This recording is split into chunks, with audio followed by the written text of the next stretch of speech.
Hello there my Jedi and Sith friends, and welcome back to another Star Wars video. It is so great to see you here again. Whether you've watched all my videos or you're new to the channel, we would be honoured if you would join us. It is I coming at you once again, your friend and your favourite galactic hostess, Star Wars Meg.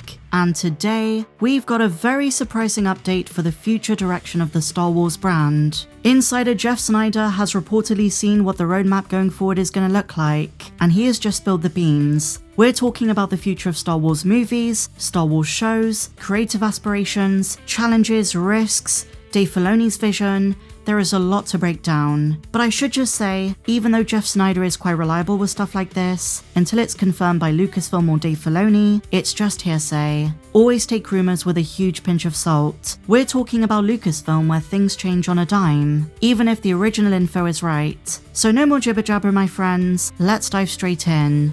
So we begin with everything that Snyder has heard about Lucasfilm's approach and philosophy to future projects. So the first few bullet points are pretty broad stroke.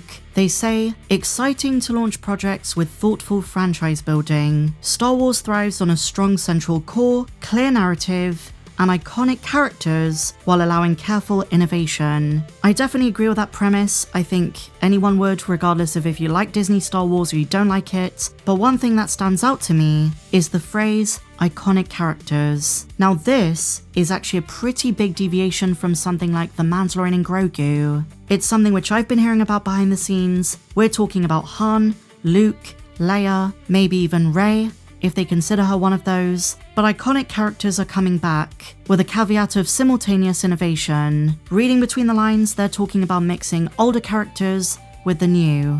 I think one of their big takeaways from the last few years is that fan service works. As much as I would love stories set hundreds of years in the past or fast forwarded hundreds of years into the future, the fact of the matter is, legacy characters bring in viewership.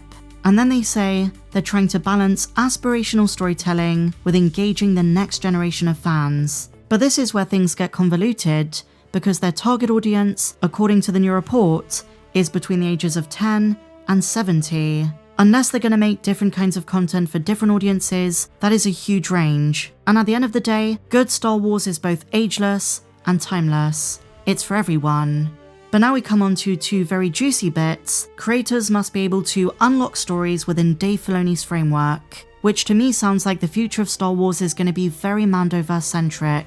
And there is confirmation of this. They say, quote, all streaming content is going to be set during the New Republic. So the Mandoverse lives. The Mandoverse is going to continue beyond Ahsoka Season 2. Despite the Mandalorian and Grogu not performing too well, they are not finished. But it's all going to be on streaming. So maybe more with Din and Grogu, more with Thrawn, Ahsoka, Mon Mothma, Akbar, Hera Syndulla, Boba Fett, Luke, the Skeleton Crew characters, and maybe, just maybe, they're going to connect this era to The Force Awakens. It's probably going to take some time, but I think that's the end game. Not to mention the potential for Rangers of the New Republic. Jon Favreau also recently mentioned that Cobb Vanth could make a return. But moving on to our next big reveal, my friends, Lucasfilm is aiming for 2 Star Wars shows and 1 movie a year. So we could be going back to a time where there is an oversaturation of live-action Star Wars content. Just look back at the years 2021 to 2023. There was always something new just around the corner. But after The Acolyte, I guess we assumed that model was done. They were going back to the big screen, and 99% of the streaming content would be animated. But it looks like they're going back to more live-action Star Wars shows. This could be reflective of the new leadership, both Dave Filoni on the Lucasfilm end and Josh D'Amaro at Disney. So that is the overarching vision. But what about the nitty-gritty? We're not done yet, my friends. Now we come on to Star Wars film development, and it seems as though they're done with standalones. After The Mandalorian and Grogu, after Starfighter, they're desperate to return to saga movies. This might suggest the rumours of Dave Filoni not wanting to make Starfighter could be true. Apparently they want to make episode 10. They say, quote, standalone films are rare. Films must feel authentically Star Wars, establish worlds, and carry epic stakes. This is the bit where I think they're learning from the mistake of The Mandalorian and Grogu, because the next bullet point says, quote, projects like Starfighter highlights the need for high stakes and a clear vision. But it does bring up the fan worry that Rey is going to be in it. Don't be surprised. At this point, I'm kind of expecting her to appear.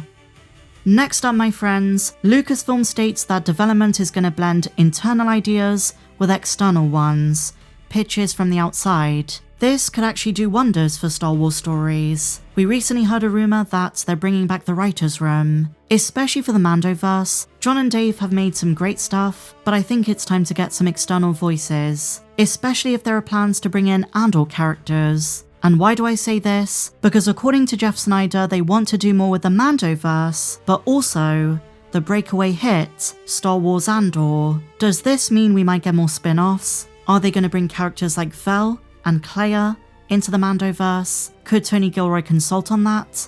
This is actually the most exciting Star Wars news I've heard in a very long time.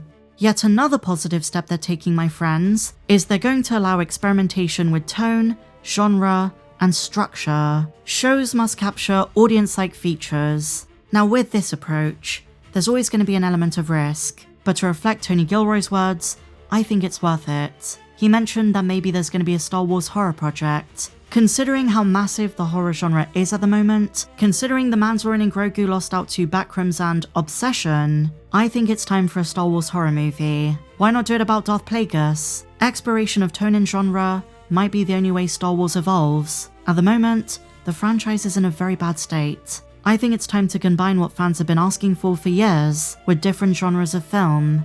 And in my opinion, horror is a good start. You might disagree with me on that.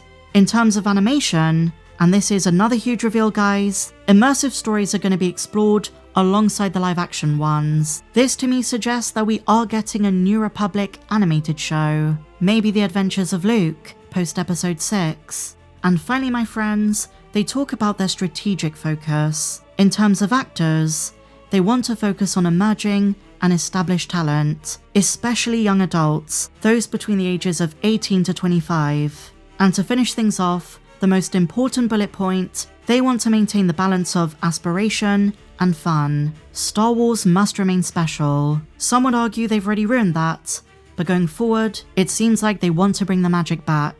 So, reflecting on all of this, it's all well and good on paper, but are they going to follow through on these promises? Is the execution going to be a success? Time will tell. But each year, they're aiming for 2 shows and 1 movie, with the focus being on the New Republic. So, for those of you who didn't want more Ahsoka, it looks as though we're about to get her in droves, and Beyond Ahsoka Season 2. So some really big news today, guys, but I want to know what you think. How do you feel about this manifesto, this upcoming approach? Do you agree with it? Do you disagree? Any specific points which stand out to you?